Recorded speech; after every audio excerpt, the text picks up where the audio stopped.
I'm Dennis Anderson along with Julie Zenner, and here's what's coming up on Almanac North. Local colleges are preparing for their biannual study of the economy across our region. Organizers who hope to stop the spread of the opioid epidemic through native populations talk about their latest effort. And in our Voices of Vietnam series, a Wisconsin man who helped save lives in the jungles now works to help veterans with mental health needs. We'll have these stories, the business news, and a lot more coming up on Almanac North.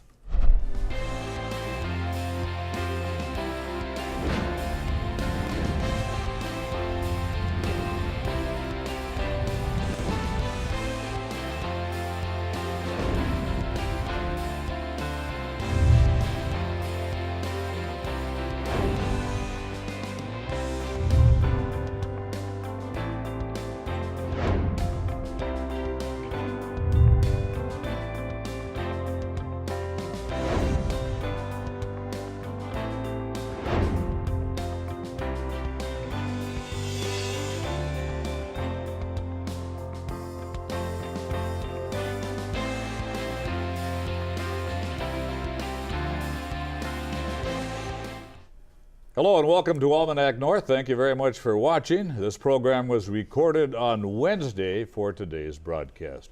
And Julie, good news is we're starting to see a lot more sunshine. Yeah, it starts to seem like the days are a little bit longer and a little bit warmer. Ships are back in town. I'm still waiting for my first robin. I see grass. I see grass. Okay. All right. It's all yours. All right. Thank you. Let's get right to our first topic. Welcome everyone. An economic forum held to bring university students together with business interests to predict trends and improve business across 15 counties begins next week.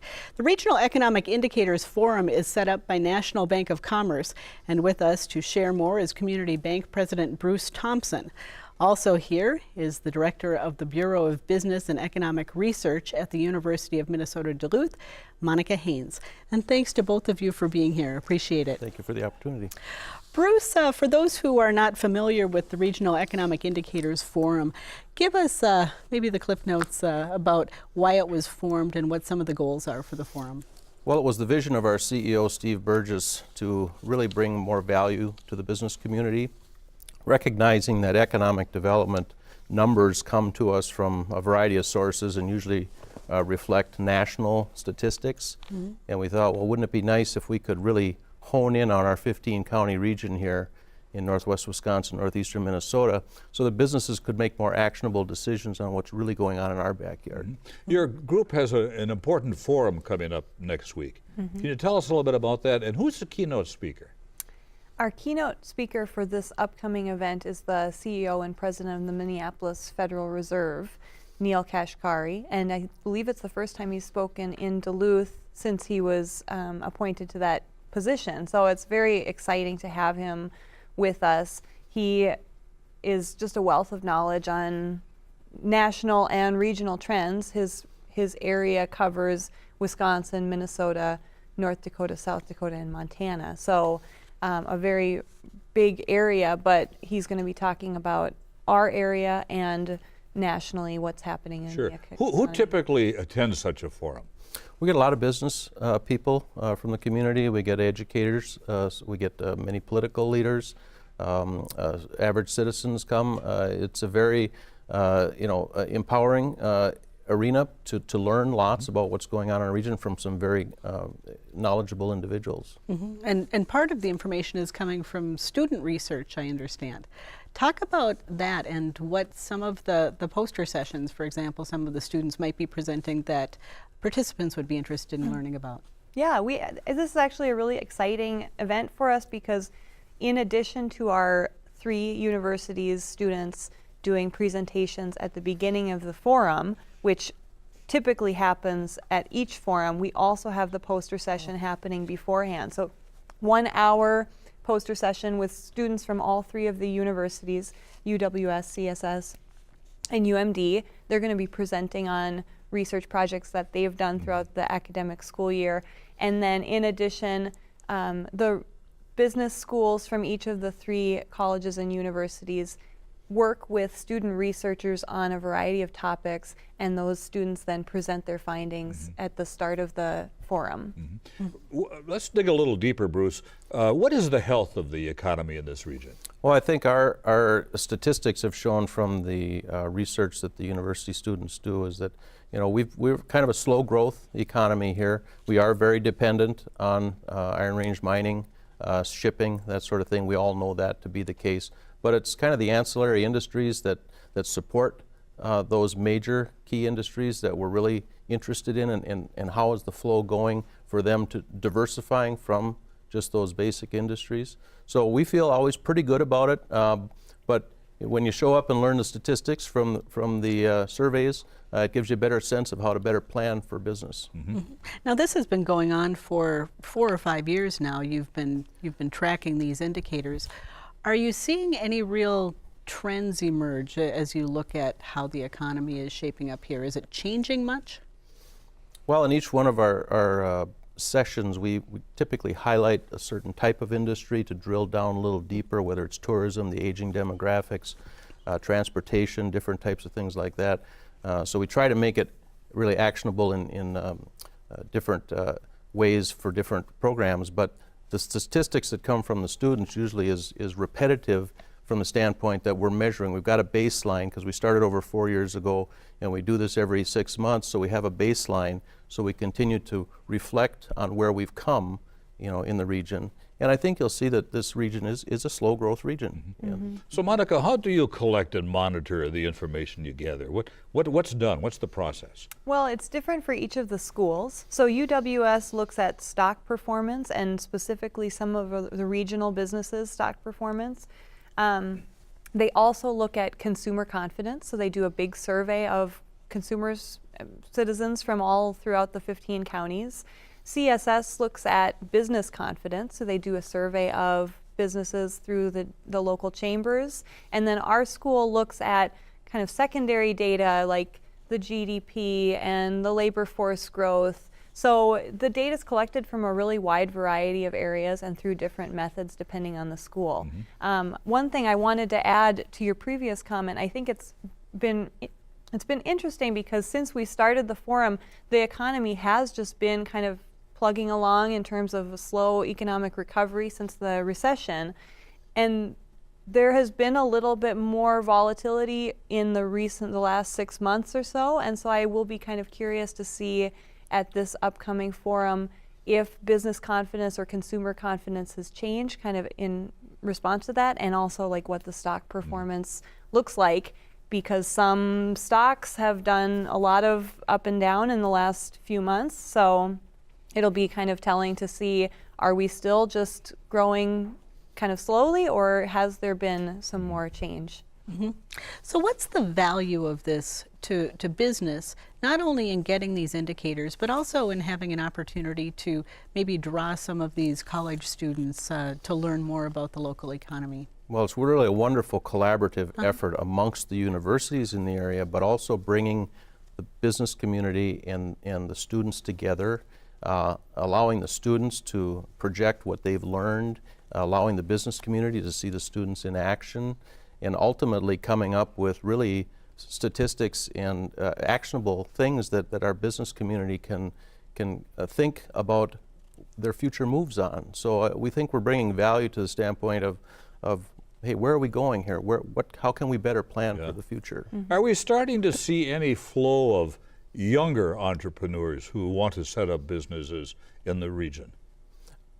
From the banking standpoint, I can say yes. I think a lot of younger people are looking at small business as a way to start their careers. Lots of innovative ideas. So it's sometimes hard to finance in today's world, but there's a lot of interest in entrepreneurship. Would next month's forum be something that they could well attend and perhaps learn something from? Oh, very much so. You bet. So this conversation, Monica, do you feel like it helps the colleges and universities in the area better understand what the needs of businesses are? Are the programs starting to align with the jobs that are developing in the 21st century? That's a good question. Yeah, I'm not sure if the universities are really using the forum in that way, but it is another opportunity where, you know, seeing what industries are growing would be a great way for the universities to look at what are industries that we should be offering programs in. And like I said, I'm not sure that they're using it in that way yet, but it would be a great application of the information. So Bruce, if people would like to attend or want to learn more, what's the Well, our the game next plan? forum is Tuesday, April 3rd at 7 o'clock in the morning, an early morning breakfast, and the program would be over by 9 o'clock. So we'll have the students, we'll have the breakfast, and then the students present their data, and then we would introduce our keynote speaker, and in this case, it is a Q&A session, so the public has great opportunity to ask the Fed president key questions. So it's very, very You don't get special. that chance You every don't day. get that chance And do very you often. have to reserve tickets ahead of time, or You can purchase at the door or go online. And how much are they, real quick? National Bank of Commerce, NBCbanking.com. They're $25 before the event and $30 at the door. All right. Well, thank you so much. Good luck with that. It Thank sounds you. exciting. Thank you both. You bet. Thank you.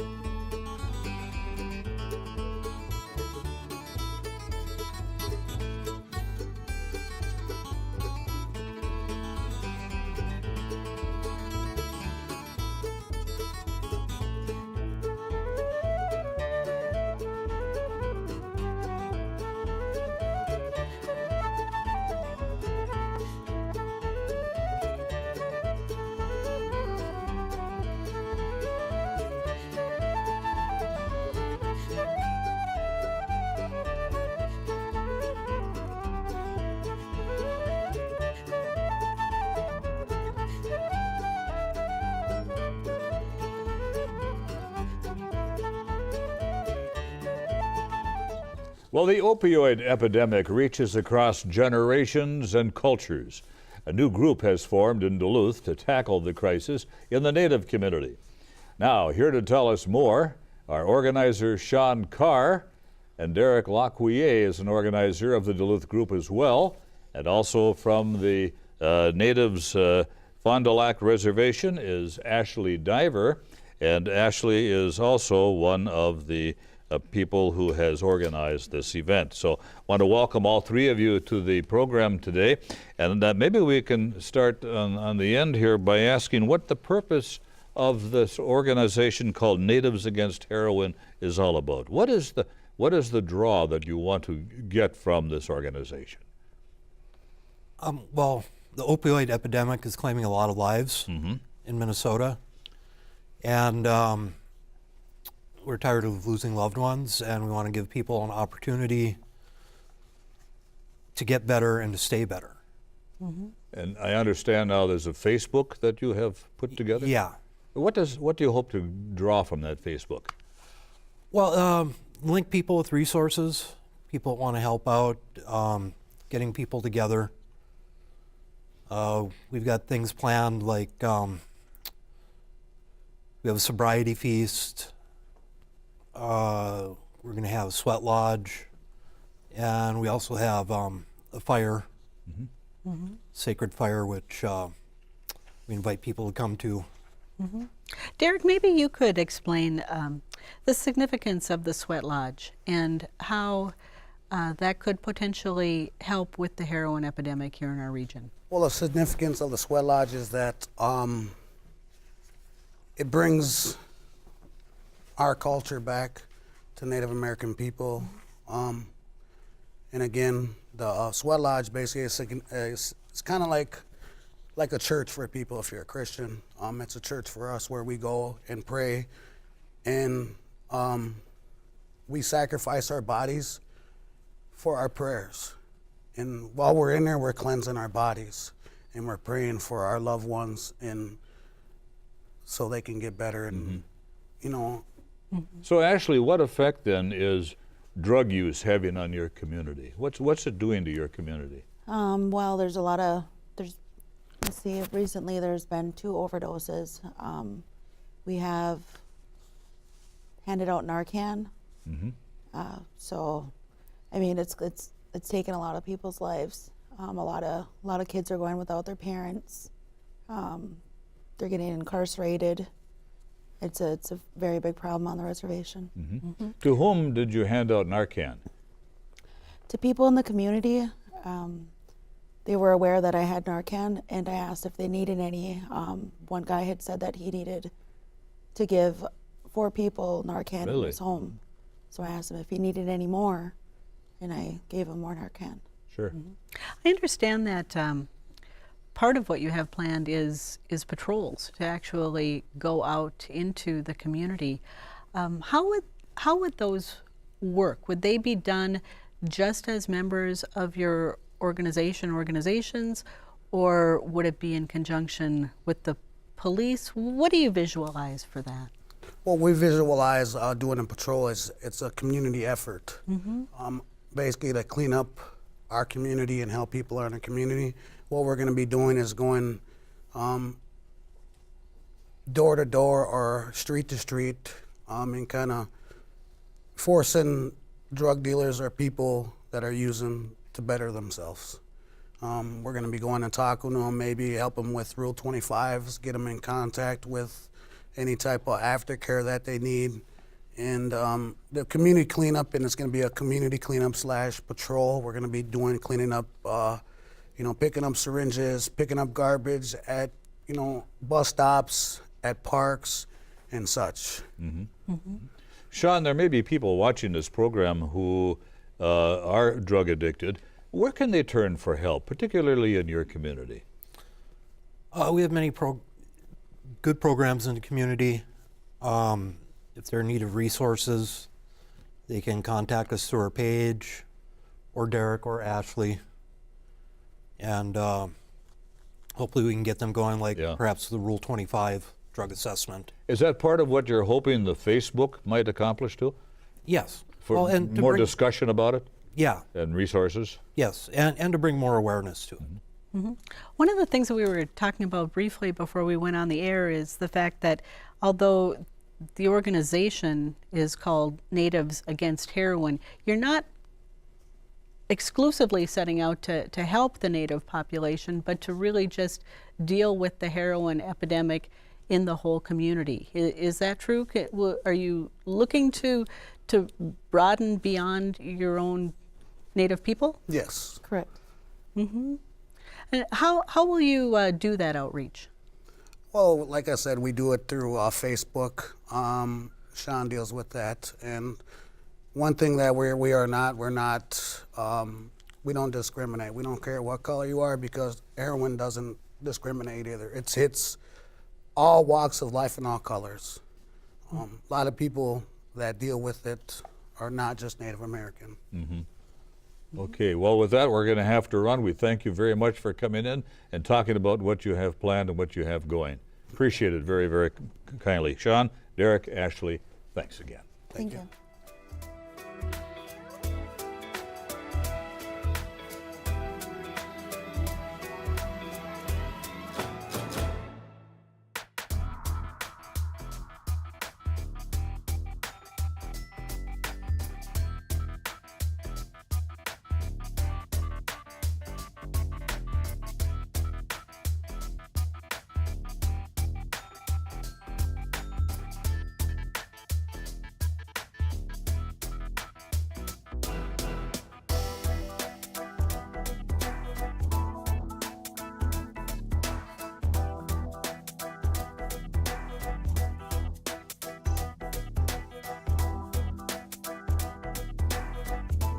Well, now it's time for our Voices of Vietnam profile. Tonight we hear from a Wisconsin man who worked to bandage the bodies of those injured fighting the war, but later found he could also help heal people from mental stresses that came after.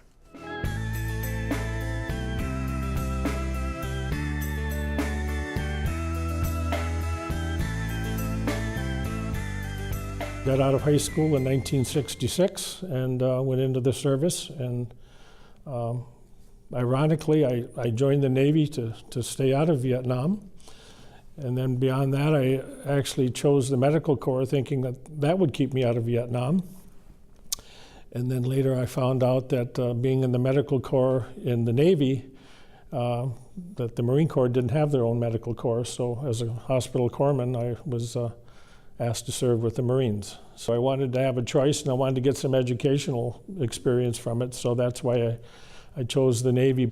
My first 2 years, quite frankly, were a dream assignment. I was stationed in Newport, Rhode Island at the Newport Naval Hospital, which was just a beautiful place. I mean, we had Cape Cod, we had Boston, we had, and so it was a very good place to be stationed. One day at Newport, Rhode Island, the personnel department notified me and they said, your orders are here for Vietnam. And that was something I totally expected. As a matter of fact, I totally expected it after a year. Before they sent me to Vietnam, I had to go to Camp Pendleton and go through field medical school. And that's what, the joke back then was you go to Camp Pendleton, go through field medical school, and you're instantly a doctor. I was assigned to the 12th Marines, 112, and it was a mortar unit. And we were at Quang Tri Province in I Corps, which is the northern tip of South Vietnam, right along the demilitarized zone. It was the first anniversary of the Tet Offensive when I landed there, and the airfield was being rocketed and mortared. And so we didn't lollygag off the plane. We hot-footed it over to a bunker. But the noise and the chaos and the in and out of the bunkers, and it was something. We were a lot of times stationed on fire support bases with Army units, and for some reason they would call corpsmen over to help out. And so I attended to probably more wounded Army people than I did Navy or certainly Marine Corps. I had a bag strapped over my shoulder called a Unit 1, and in there we had everything from morphine syrettes to scalpels to tourniquets to hemostats, you name it, ACE wraps. I would describe my own Vietnam experience as 98% boredom and 2% sheer terror. But the 98% boredom was getting ready for something, always getting ready for something. I think the technical part of it certainly prepared me for it, but there was always a sense of not knowing enough, not having enough, not being able to do enough. And that was pervasive through my experience. One of the first places we were stationed was at Liberty Bridge. And Liberty Bridge, while I was there, was overrun. And I still get choked up talking about it, but Liberty Bridge was my first experience in country, and they call it the baptism of fire. But that's when I thought that I could have died there. One of my worst days was I went back on a helicopter because they call them dust-offs, where medical they come in. And this helicopter came in and didn't have medical people on it because it wasn't a dust-off. It was just trying to help us out. When I got off the helicopter, and they took the person that I was attending to, and I looked down and there were pallets, probably, 150, 200 feet of pallets stacked one next to the other. And on those pallets were bodies and body parts. And I looked at that, and it was overwhelming. I put in for an early out, and at that time, Nixon's first pullout was in November of 1969. But in addition to that, so I knew I was leaving country a couple of months early, I put in for an early out to go to college, and I got it. And it was like, yes, that was a good moment. Certainly veterans will tell you stories of where they were pointed at and called baby killers and all of, and that happened. There's no question that happened. I think the thing, in reflecting back, it wasn't the people like that. That was the most dramatic thing that happened to me. It was the indifference of it. When I got back together with my peer group in high school, it was like I had gone to Fort Lauderdale for spring break. They had no appreciation or comprehension of what I had been through or where I had been. I've got a thing in my household. It's 7 names that are etchings from the wall. They're etchings or they're rubbings from the wall, and I look at that at least twice a day. I try to dedicate consciously or unconsciously, now it's almost a habit, but part of my life every day is for those guys that don't have life anymore. I can't tell you how many veterans that I know personally that have become leaders in their community. They've become good fathers, good spouses. Trauma doesn't necessarily have to be a negative thing in your life if you can process that information and give it some reason and some purpose. It lent meaning and purpose to my life to work with veterans. And let's turn now to the business news from the editors at Business North. The American Indian Studies Department at UMD is introducing a new Master of Tribal Resource and Environmental Stewardship program. Approved last month by the Board of Regents, the new program will be offered primarily online, beginning with the fall semester. The curriculum is rooted in the interrelationship between biological, physical, and cultural systems, as well as environmental policy. Professor Tad Johnson said the curriculum will provide graduate students an overview of the environment from an indigenous perspective so they can sustain tribal lands and water for future generations. 20 students will initially be accepted for enrollment. Polymet Mining has negotiated a 12-month payment extension and interest rate reduction on approximately $152 million of debt owed to Glencore, one of its largest investors. The company also secured a commitment for an additional $80 million of unsecured debt from Glencore during the next year to complete pre- and post-permitting work, including detailed engineering studies and to purchase wetland credits. The funding may also be used to cover rehabilitation and other environmental cleanup work, such as asbestos abatement at the former LTV Steel Mining Company site. Duluth City Councilors on Monday added more provisions to their proposed sick and safe time ordinance, which has been opposed by the business community. Through amendments, councilors modified the plan so it covers even small companies having as few as 5 workers and provided employees to sue in district court if they are unsatisfied with ordinance enforcement. Business owners argue the proposal would increase their labor costs by forcing them to pay absent workers plus their replacements, making it difficult to break even. For more on these and other stories, visit businessnorth.com. If you have a comment on our show, call now, dial 218-788-2849 to leave a message, or send an email to almanacnorth@wdse.org, and visit the WDSE website for our program schedule, updates on our local shows and upcoming events right here at the station. And Denny, I hope you enjoy the upcoming holiday weekend. Yeah, Easter weekend coming up. Happy Easter. I hope the rabbit brings you something. I do too. All right. For Denny and the crew here at WDSE, I'm Julie Zenner. Have a great weekend, and we'll see you next week.